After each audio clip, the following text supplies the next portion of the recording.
অপমানের উচিত শিক্ষা অপমান নয়, এমন কিছু করে দেখাও যাতে সে নিজেই লজ্জা পায় একদিন তোমার সঙ্গেই খারাপ ব্যবহার করার জন্য।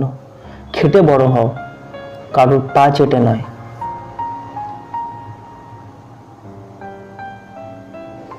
ভুল মানুষের সাথে চলার চেয়ে একা বসে থাকা ভালো।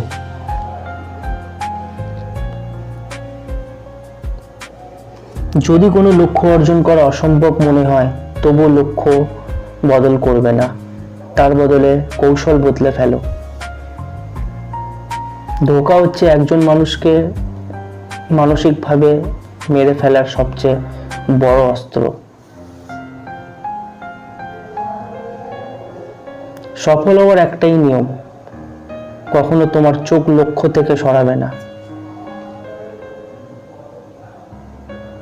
ধীর গতিতে অগ্রসর হও, কিন্তু ভুলেও কখনো পেছন ফিরে দেখো না কতটা অগ্রসর হয়েছ।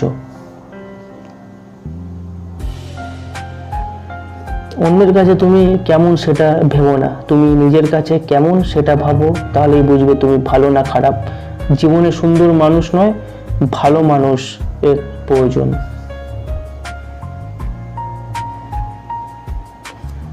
অভিযোগ নয়, অভিজ্ঞতা থেকে বলছি, বাবার টাকা না থাকলে কোনো আত্মীয়রাই তোমার সাথে ভালো ব্যবহার করবে না। তো বন্ধুরা, ভিডিওটা ভালো লাগলে প্লিজ চ্যানেলটা সাবস্ক্রাইব করুন। ধন্যবাদ।